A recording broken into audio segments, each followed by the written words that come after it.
आज का जो टॉपिक जहां से हमने आज का लेक्चर स्टार्ट करना है वो नेक्स्ट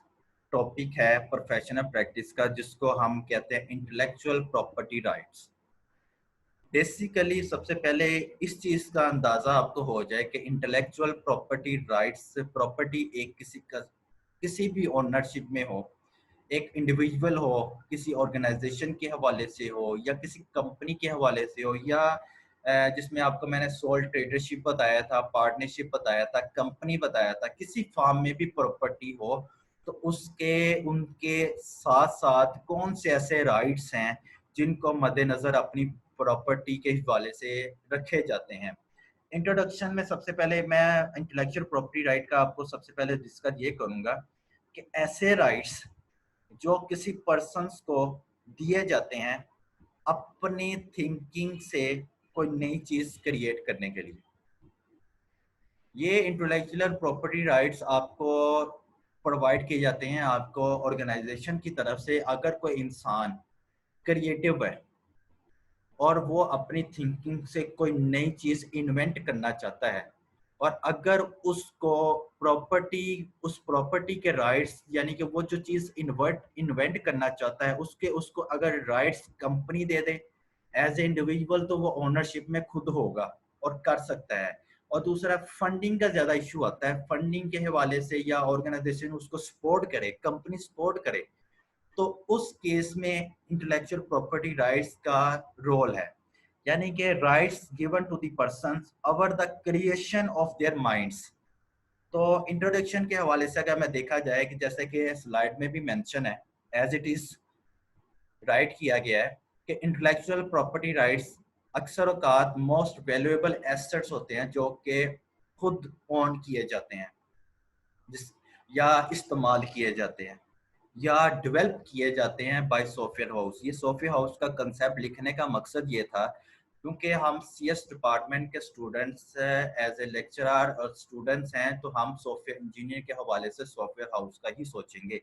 अदरवाइज भी इन अदर सेंस में भी हम दूसरे वेज में भी अगर सोचा जाए तो यहाँ पर सिर्फ चेंजेस आ जाएगी, सॉफ्टवेयर हाउस की जगह उस ऑर्गेनाइजेशन का नाम आ जाएगा या ऑर्गेनाइजेशन की राइट्स एंड एबिलिटीज जो मेन हेडिक है वो यूज करके हम इसको कंटिन्यू कर सकते हैं। इंटेलेक्चुअल प्रॉपर्टी राइट्स का आपको मालूम हो गया कि ये मोस्ट वैल्यूएबल एसेट है जो कि खुद या तो ओन किए जाते हैं या इस्तेमाल किए जाते हैं या डेवलप किए जाते हैं बाय सॉफ्टवेयर हाउस की के तरफ से। अब कुछ इंटेलेक्चुअल प्रॉपर्टी राइट्स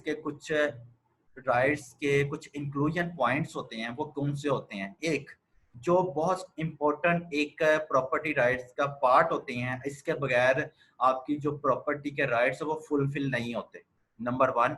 आपके इंफॉर्मेशन कॉन्फिडेंशियल होनी चाहिए। ये इंश्योर करना कि आपकी जो इंफॉर्मेशन है वो आपके इन्वेंशन के तौर पर जब आप इन्वेंट कर रहे हो तो साथ साथ उसका लीक आउट ना हो। आपकी इंफॉर्मेशन टिल एंड, जब तक फ्यूचर एंड या आप जब तक चाहते हैं तब तक आपकी जो इंफॉर्मेशन है वो कॉन्फिडेंशियल हो। ये आपकी डिटेल आपने खुद साथ लिखनी है, जो मैं बयान कर रहा हूँ वही आपने डिटेल साथ में मेंशन आउट करनी है। पेटेंट, नेक्स्ट पॉइंट है पेटेंट। पेटेंट कहते हैं वो चीज जो लाइबिलिटी जिसकी एग्जिस्टेंस ला लाइबिलिटीज के तौर पर, जिसकी मैं अगर इन उर्दू सेंस में बात करूं कि रजिस्ट्री शुदा चीज जो भी होती है जिसको अपने कानून या लाज के मुताबिक उसको रजिस्टर्ड करवा, रेजिडेंशियल पॉइंट ऑफ व्यू से जो चीज होती है उसको पेटेंट कहते हैं। और इस हवाले से भी कि आपने अभी कोई चीज इन्वेंट करनी है तो जाहिर सी बात है, एक पहली बात तो वो आपकी इंफॉर्मेशन कॉन्फिडेंशियल होनी चाहिए, दूसरी आपके वो पेटेंट हवाले से भी उसकी फुलफिल होना उसका बहुत ज़रूरी है कि वो किसी अपने उस कंट्री के रूल्स और रेगुलेशन के मुताबिक रजिस्टर्ड हो। वो चीज़ जो चीज़ आप इन्वेंट करना चाह रहे हैं और जिस चीज़ पर आप काम कर रहे हैं। थर्ड पॉइंट है ट्रेडमार्क। जाहिर सी बात है, जो चीज़ आप बना रहे हैं या जो चीज़ आप बनाना चाह रहे हैं उसका कोई नेम होगा, वो नेम आपका एज ए ट्रेडमार्क होता है। विदाउट ट्रेडमार्क किसी भी प्रोडक्ट की एग्जिस्टेंस इन सोसाइटी हो ही नहीं सकती। तो अब जैसे जैसे मैं बयान करता जा रहा हूँ, बात करता जा रहा हूँ, ये पॉइंट डिस्कस करता जा रहा हूँ, आपके इंटेलेक्चुअल प्रॉपर्टी राइट्स जो चीज़ इन्वेंट करना चाह रहे हैं कॉन्फिडेंशियल, वो पॉइंट क्लियर होता चला जाएगा इंशाल्लाह। नेक्स्ट जो हमारा फोर्थ पॉइंट है वो ये है डिज़ाइन हवाले से। जाहिर सी बात है कि आप कोई प्रोडक्ट तैयार कर रहे हैं, उस प्रोडक्ट का जब डिज़ाइन ही अच्छा नहीं होगा तो यूज आजकल जो आप कंप्यूटर बेस में आपका जो फ्रंट एंड डिज़ाइन है, जिसको ग्राफिक डिज़ाइन भी कहते हैं, ग्राफिक के तौर पर भी होते हैं, वो आपके पास कंपटीटर के तौर पर 5 to 6 डिज़ाइन अगर आपके सामने रख दिए जाए तो आप उनमें से किसको चूज करेंगे? आई थिंक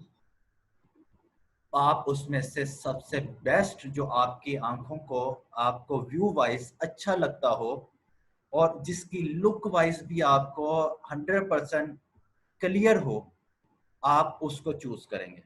तो जाहिर सी बात है जो आप प्रोडक्ट बना रहे हैं उसका डिजाइन ऐसा चूज करना चाहिए जो यूजर पॉइंट ऑफ व्यू से, यूज करने के पॉइंट ऑफ व्यू से उसके माइंड में उस तरफ इंटरेक्शन पैदा हो जाए कि उस डिज़ाइन को यूज़ करना एक जब चीज़ पड़ी होती है उस चीज़ को देख कर इंटरेक्शन पैदा हो जाती है। क्या इसकी इंटरेक्शन जब उस चीज़ को, प्रोडक्ट को आप अपने उसको यूज देखते हैं, उसकी इंस्ट्रक्शन पढ़ते हैं और उस मुताबिक हर लिहाज से, अगर डिज़ाइन के हर लिहाज से आपको पता है अगर वो फुलफिल हो जाए तो इंसान की, वो यूज़र की, उसका यूजर्स पॉइंट ऑफ व्यू से 100% हो जाती है, उसकी इंटेंशन 100% हो जाती है। लेकिन अगर जब वो पड़ी हुई चीज़ को देखेगा और दूर से उसका डिज़ाइन अच्छा नहीं लगेगा तो जाहिर सी बात है कि वो उसका, चाहे उसके जो अंदर इंस्ट्रक्शंस हैं और इसमें जो मालूमात है, जो आपकी इंस्ट्रक्शन के मुताबिक जो जो आपने इसमें इंग्रेडिएंट्स इस्तेमाल किए हों, जो आप अपनी प्रोडक्ट को यूज़ कर रहे हों, वही अगर कंप्लीट ना हो, वहां पर अगर सारे कंप्लीट भी हों लेकिन डिजाइन हवाले से कंप्लीट ना हो तो तभी भी इंटेलेक्चुअल प्रॉपर्टी राइट्स में फॉल आता है। नेक्स्ट जो हमारा प्रॉपर्टी राइट्स में जो इंक्लूजन है वो है कॉपीराइट प्रोटेक्टिंग कंप्यूटर प्रोग्राम्स। आप अपने जो अपनी जो प्रोडक्ट है उसका एक कॉपीराइट अपने तौर पर जब आप सेल आउट करते हैं तो आप उसकी एक कॉपी अपने पास सेव कर लेते हैं, जो कि आप उसको एज ए कार्बन कॉपी भी, जैसे मैं कार्बन कॉपी बोल रहा हूँ ईमेल, जीमेल के हवाले से। तो इसी तरह आप एक सिक्योरिटी पॉइंट ऑफ व्यू से एक आप इंफॉर्मेशन रख लेते हैं कि ये मेरी प्रोडक्ट है, ये मेरी ही प्रोडक्ट मैंने फलां फलां को मेल आउट की थी या फलां को मैंने सेंड की थी, मेरे पास ये सारा इंग्रेडिएंट्स के तौर पर, जैसे कोई साइंटिस्ट फार्मूला इन्वेंट करते हैं तो फार्मूला के बारे में जितनी भी इंफॉर्मेशन होती है वो उसके पास सेव होती है, वो सिर्फ प्रोडक्ट लॉन्च करता है। तो जो इंफॉर्मेशन होती है, जब सब साइंटिस्ट आपस में मिलकर उस थ्योरी को एक्सेप्ट करते हैं तभी तो लॉ बनता है, और वो जब लॉ बनता है तभी तो वो मार्केट में चीज आती है। तो इसी तरह इस इंटेलेक्चुअल प्रॉपर्टी राइट्स में भी जो चीज प्रोडक्ट करने वाले हैं उसको ऑल व्यूज के हिसाब से, जो प्रोडक्शन पॉइंट ऑफ व्यू से हिसाब से सब मैनेज करते हैं, देखते हैं और उसको, उसकी प्रोडक्ट की सारी जो कहते हैं इंटेंशन लेते हैं कि ये प्रोडक्ट आया, जब वो एक्सेप्ट कर लेते हैं एज ए लॉ के तौर पर तो वो मार्केट में फिर आती है। तो कहने का मकसद ये था, बात कहीं और चले गई, बात कहने का मकसद ये था कि कॉपीराइट का मतलब इधर ये है कि आप एज ए वन कॉपी अपने पास इसलिए सेव कर लें ताकि कभी कभार किसी किस्म का फ्लॉज आने से बेहतर है कि आपके पास उसका पहले से ही एग्जिस्टेंस मौजूद हो उस चीज की। नेक्स्ट जो इसकी नेक्स्ट स्लाइड में इसको फर्दर कंटिन्यू करते हैं इंटेलेक्चुअल प्रॉपर्टी राइट्स को। अब ये 5 जो राइट्स में इंक्लूजन पॉइंट्स है वो मैंने क्लियर कर दिए, जो 5 पॉइंट्स है वो क्लियर हो गए। अब नेक्स्ट इस इंटेलेक्चुअल प्रॉपर्टी राइट्स में जो आपके पास आपको मेंशन आउट, आपको एज डिटेल फॉर्म में मेंशन है, वो क्या है कि ये जो इंटेलेक्चुअल प्रॉपर्टी राइट्स में जो प्रोडक्ट को यूज कर रहे हैं वो प्रोटेक्ट कर रहे हैं अपनी इंफॉर्मेशन को, या तो वो आजकल आपको पता है इलेक्ट्रॉनिक मीडिया आ गया है, और आजकल जो यूजर मैनुअल का काम होता है वो बहुत कम है। ज्यादातर मल्टीमीडिया पैकेजेस इस्तेमाल किए जाते हैं और ज्यादातर काम आपका वेब पर काम किया जाता है। तो वेब पर स्टोरेज के हवाले से आपकी, अगर ये पॉइंट में, अगर ये फर्स्ट पॉइंट जो day product information stored by the electronic means and all of the paper work which accompanies a program such as the user manual plus any multimedia packages and most item on the web। इस point को आप इन 5 point पर रख के देखें तो आपका, I think आपका पॉइंट क्लियर हो जाएगा। कॉन्फिडेंशियल के हिसाब से प्रोटेक्शन प्रोवाइड होनी चाहिए। जो आप मल्टीमीडिया या वेब का यूज करते हैं तो वहां पर भी यही चीजें इन्वॉल्व होती हैं। Confidential information, patent, trademark, design, copyright protecting computer programs. ये जो copyright protecting computer program as a saving point of view से आपका जो वेब पर आप सेव करते हैं या आप कंप्यूटर का यूज करते हैं, जहां पर आप यूज करते हैं एज ए मैनुअल यूज करते हैं, तो ये भी आपके प्रॉपर्टी के राइट्स में आता है। सबसे पहला काम अपनी इंफॉर्मेशन को प्रोटेक्ट करना। कैसे प्रोटेक्ट करना? थ्रू पेपर वर्क प्रोटेक्ट कर सकते हैं, थ्रू मल्टीमीडिया पैकेजेस के थ्रू आप प्रोटेक्ट कर सकते हैं, और थ्रू वेब के जरिए आप उसको प्रोटेक्शन प्रोवाइड कर सकते हैं अपनी जो उस प्रोडक्ट की इंफॉर्मेशन को। अगर ऐसा ना हो, आपको भी पता है प्रोडक्ट बनने से पहले उसका यूज करने वाले लोग बहुत से मार्केट में बिखरे पड़े हैं। सेकंड, जो यहाँ पर मेंशन है, great care should be taken to protect 100%। Point ज्यादातर जोर दिया जा रहा है कि जब तक प्रोडक्ट तैयार ना हो जाए उसकी प्रोटेक्शन बहुत इंपॉर्टेंट है। जरा सा लीक आउट हो गया तो वो प्रोडक्ट वो क्लेम कर सकता है, वो आप पर क्लेम कर भी सकता है। और जाहिर सी बात है जब क्लेम करेगा आपके पास इंफॉर्मेशन पूरी भी हो, तभी भी जब क्लेम करेगा तो टाइम मैनेजमेंट के हिसाब से वो यही चाहेगा, क्योंकि आपके पास इंफॉर्मेशन पूरी है। आप वो कोर्ट ला के अगेंस्ट आपके पास सू कर दे, तो सू करने के बावजूद आप अगर जीत भी जाएं लेकिन टाइम तो वेस्ट होगा। वो चाहता भी यही होगा कि आपका टाइम वेस्ट हो। तो सबसे यहाँ पर सेकंड पॉइंट पर भी यही जोर दिया जा रहा है कि आपकी जो great care should be taken to protect, exploit and enforce intellectual property। Means जो आपकी प्रोटेक्शन है, आप अपने जो प्रोडक्शन के हवाले से एक्सप्लॉइट कर रहे हैं या फ्रोग दे रहे हैं, उसको आप नेक्स्ट पॉइंट की तरफ लेकर जाना चाह रहे हैं, वो आपके इस पॉइंट पे बहुत इंपॉर्टेंट रोल अदा करते हैं। Building blocks of the medium and long term corporate requirement. जब, क्योंकि जाहिर सी बात है जब आपने अपनी प्रोडक्ट तैयार करनी है, आप शॉर्ट पीरियड के लिए तो तैयार नहीं करते। जाहिर सी बात है उसको यूज करने के लिए आप चाहते हैं कि ये मेरी प्रोडक्ट सालों साल चले। जब आप ये सोचते हैं कि आपकी प्रोडक्ट सालों साल चले, तो ये जो 5 पॉइंट्स जो मैंने मेंशन किए बहुत इंपॉर्टेंट है आपके इंटेलेक्चुअल प्रॉपर्टी राइट्स में। लॉन्ग टर्म फ्यूचर प्लानिंग के लिए जब आप किसी प्रोडक्ट का सोचते हैं तो आपको इन चीज़ों पर मद्देनजर जरूर रखना पड़ता है। नेक्स्ट में जो मैंने ट्रेडमार्क की बात की, जो आपको पेटेंट के बारे में बताया, जो आपको डिज़ाइन के हवाले से बताया, जो आपको कॉपीराइट के हवाले से बताया, ये सारा इंटेलेक्चुअल प्रॉपर्टी राइट्स इसी के अंडर है। मैंने आपको ट्रेडमार्क का बताया कि आप किसी प्रोडक्ट का जो आपने सेल आउट करनी है, या आपने जो अपने ट्रेडमार्क के हिसाब से अपने किसी प्रोडक्ट का नाम रखा और उसको रजिस्टर्ड करवाया हुआ है under the loss and rules and regulation के मुताबिक है, जिस कंट्री में भी आप रह रहे हैं उस कंपनी के रूल्स और रेगुलेशन के मुताबिक, तो उसको ट्रेडमार्क कहते हैं। यानी कि अपनी उस प्रोडक्ट का नाम को ट्रेडमार्क कहते हैं, और वो ट्रेडमार्क नाम जो है वो रजिस्टर्ड भी होना चाहिए। ठीक है। नेक्स्ट जो पॉइंट ऑफ व्यू है आपका पेटेंट। पेटेंट का जो मैंने आपको सिंपल मीनिंग बताया है कि रजिस्ट्री शुदा चीज, रजिस्टर्ड हुई हुई चीज। और पेटेंट वो चीज है, वो प्रोडक्शन चीज है जो बना रहे हैं। ट्रेडमार्क तो सिर्फ नेम है ना उस प्रोडक्ट का, और वो जो चीज आप बना रहे हैं, जो थिंग्स आप बना रहे हैं, वो आपका पेटेंट है। और ये है कि हार्डवेयर और a process use in its manufacturing में be are protected by the patent, must होनी चाहिए।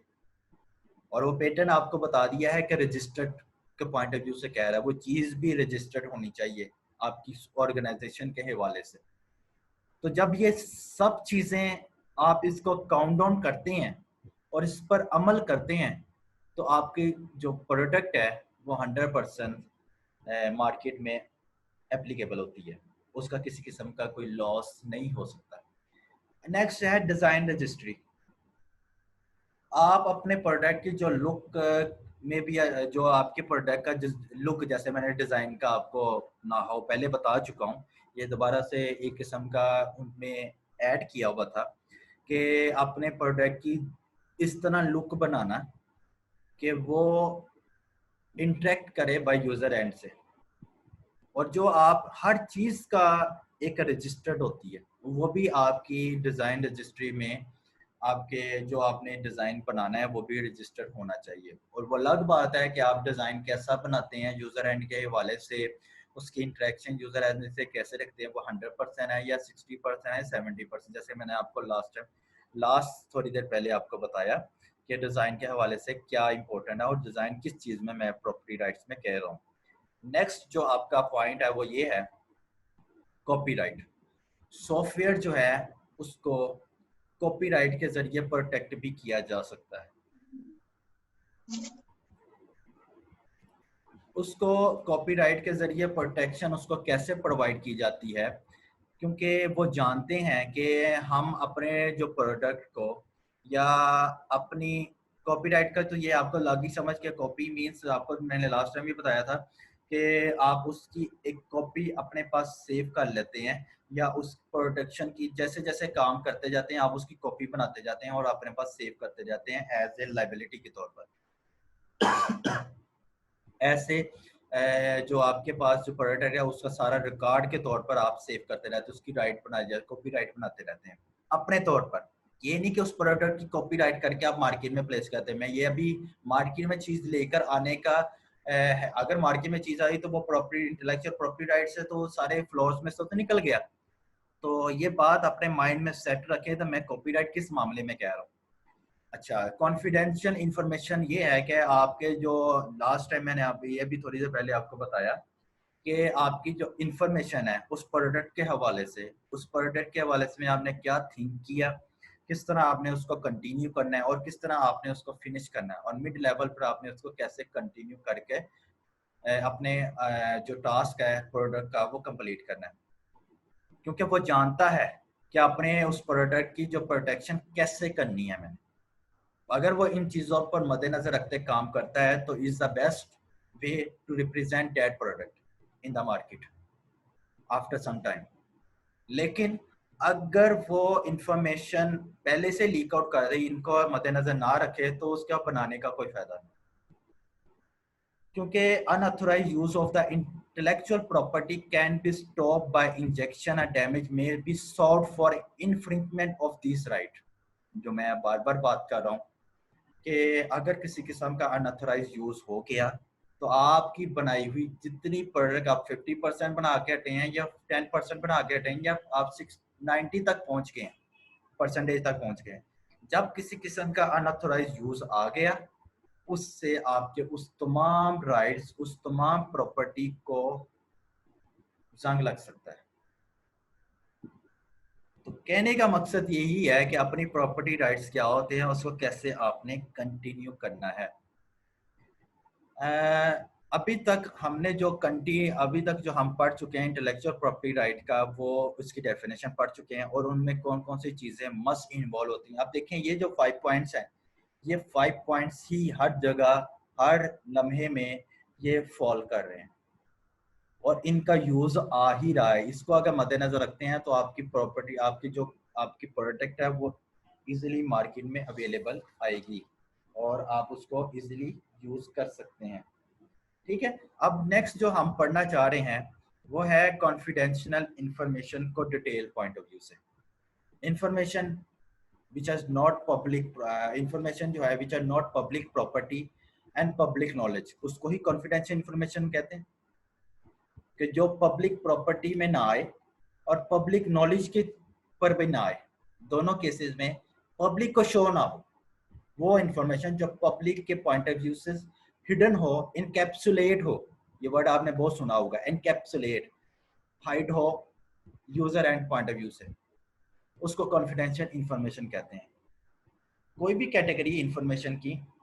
जो पर्सनल कॉन्फिडेंस के हिसाब से होती है, जिसका ट्रेड सीक्रेट रखा जाता है और सेंसिटिव होता है गवर्नमेंट इंफॉर्मेशन के हवाले से, क्योंकि गवर्नमेंट आपका उसका ट्रेडमार्क जब रजिस्टर सब किसी से कर लेता है, तो आप अगर गवर्नमेंट की तरफ से कोई किसी किस्म की लैक आती है तो आप गवर्नमेंट पर सू कर सकते हैं, गवर्नमेंट से अपना राइट ले सकते हैं, क्योंकि आपने उसके ही लॉज एंड रूल्स और रेगुलेशन के मुताबिक वर्क करना स्टार्ट किया है और अपना ट्रेडमार्क भी रजिस्टर कराया है, अपना नेम, अपना जो पेटेंट भी रजिस्टर कराया है, और अपने जो प्रॉपर्टी राइट्स के जितने भी आपने राइट्स लिए हैं वो आपने सारे रजिस्टर कराए हैं गवर्नमेंट इंफॉर्मेशन के हवाले से। तो any or all of which a computer scientist might handle, ये मैं बातें पहले कर चुका, साइंटिस्ट भी हो तो अपनी जब तक प्रोडक्ट तैयार नहीं हो जाती, जब तक वो लॉ नहीं बन जाता, तब तक वो पब्लिक एंड पर शो नहीं होती। पब्लिक एंड पर फिर भी उसका फ्रंट एंड आता है, उसके बैक एंड पर जितना वर्क हुआ होता है वो हो सकता है वो साइंटिस्ट ना शेयर करे किसी से। might handle in the course of this and her work, and all or any of which are the firm may be want to the protect against unauthorized use and disclosed by others। ये वो बातें हैं जो मैं पहले discuss कर चुका हूँ। कॉन्फिडेंशियल इंफॉर्मेशन को नेक्स्ट कंटिन्यू करते हुए मैं ये बात आपको कंप्लीट कर दूँ